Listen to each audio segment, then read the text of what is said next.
बोलवणं झालं, मित्रमंडळींना बोलवणं झालं आणि मग अशा वेळेला नॅचरली लोक चौकशी करतातच ना, म्हणजे नवरा मुलगा काय करतो किंवा तर तो कुठे राहतो. अ, तुम्ही समजू शकताय ना मला काय म्हणायचंय.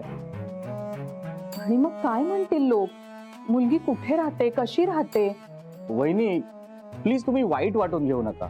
आपण सगळेच जण मुलांच्या सुखाचाच विचार करतोय.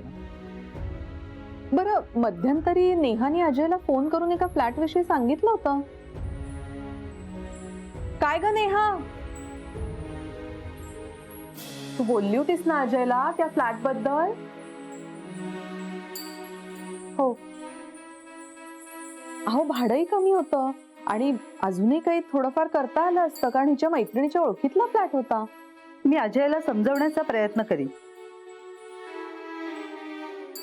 पण माझी खात्री आहे अजय जे काही करेल ना ते स्वतःच्या मेहनतीवर. बरं, तुम्ही लवकरच अजयशी बोलून घ्या, म्हणजे आता फार दिवस थांबणं बरं नाही ना. बरं, मी घेईन बोलून. बरं वहिनी, आम्ही येऊ आता. अरे असं काय? आलाच तर जेवून जा ना. नाही, कुकर लावते, पटकन होईल सगळं. नाही वहिनी, तुम्ही आराम करा. आता कसं आहे, लग्नाचा मुहूर्त काढू आणि मगच येऊ ना जेवायला. नेहा, तू येतेस आमच्या बरोबर की इथेच थांबणार आहेस? आलेच. काकू, हो काकू, झालं का जेवण? अरे पाहुणे आलेत. वहिनी, माझे मम्मा पप्पा. हो का? नमस्कार. नमस्ते. मग नेहाला पाठवा आता आमच्याकडे लवकर, आम्ही वाट पाहतोय सगळे. अगं त्यांना जरा हळदी कुंकू लाव ना. बर.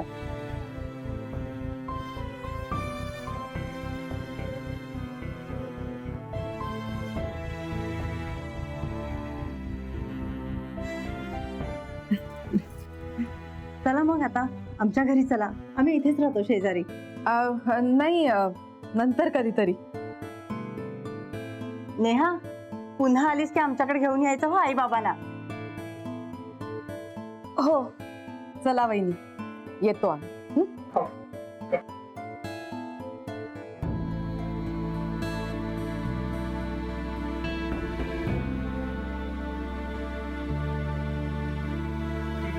आई, मी तुम्हाला नंतर फोन करते.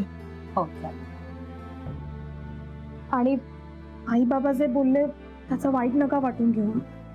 सॉरी. सॉरी काय त्यात? नेहा, आले. आई, मी येते. होय काकू, येते.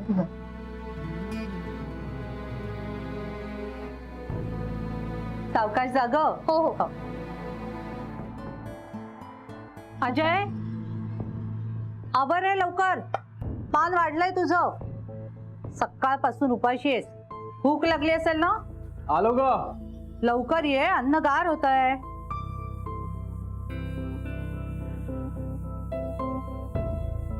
बस ये.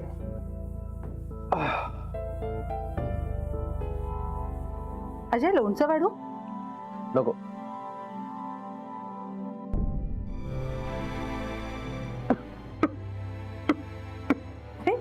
अरे सावकाश, सावकाश, किती घाई. घे.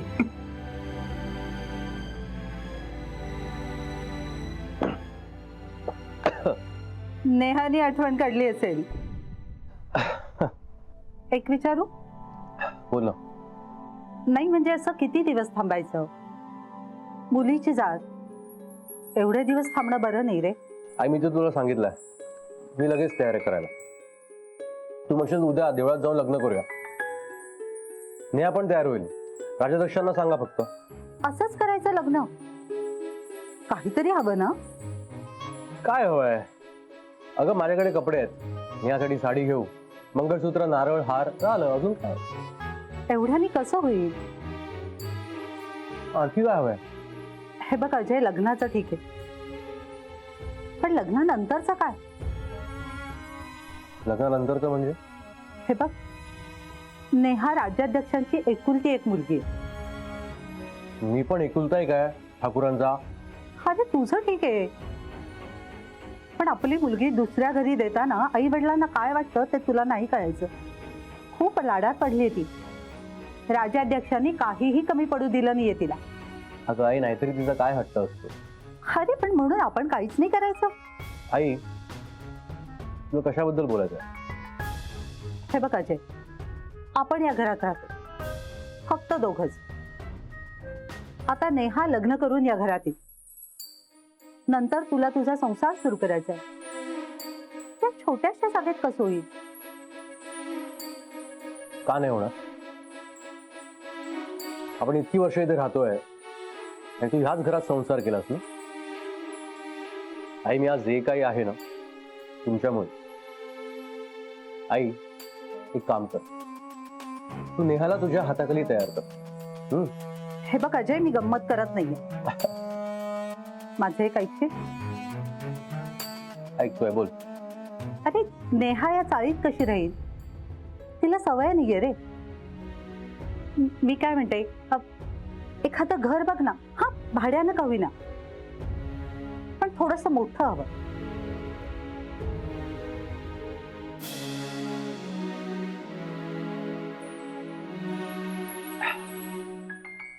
आधी नेहाच्या आई वडिलांना हवंय तसंच ना.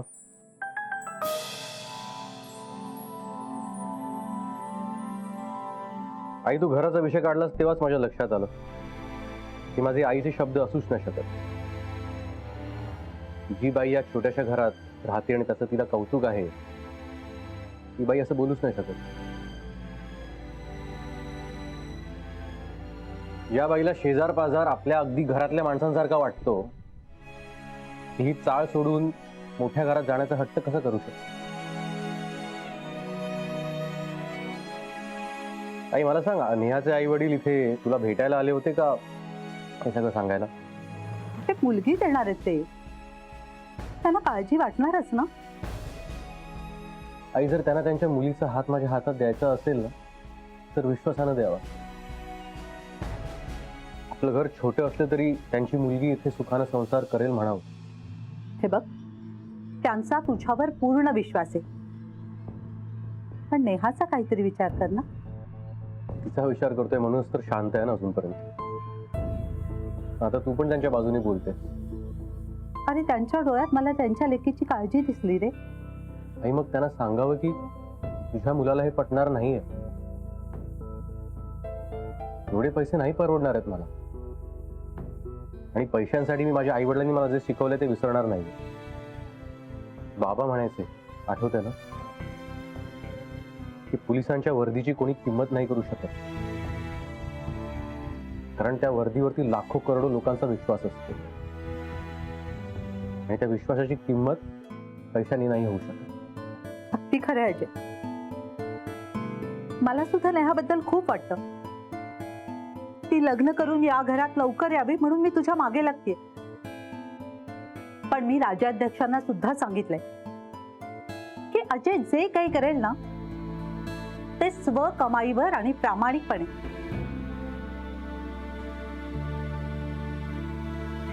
पण या म्हातारीचे डोळे मिटण्याआधी लवकर लग्न कर रे बाप.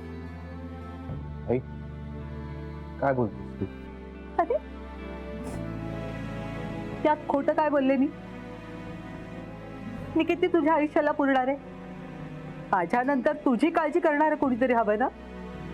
आई, तुला काहीही होणार नाही, कळलं? मला काय होईल हे काही सांगता येणार आहे का? पण त्याआधी तुझं नवीन आयुष्य सुरू व्हायला पाहिजे रे बाप.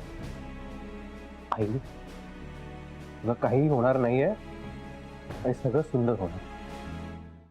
तुमच्या दोघांच्या वयातलं अंतर बघता साधारण 20 वर्षांचा फरक असेल, बरोबर? वयात एवढं अंतर असताना तुम्ही धनंजय सरदेसाईंशीच लग्न का केलं? माझ्या रॅलीला अडवणं एवढं सोपं नाही हा. आणि हो, तुझ्या परमिशनची गरज नाही आम्हाला. तुमचं आणि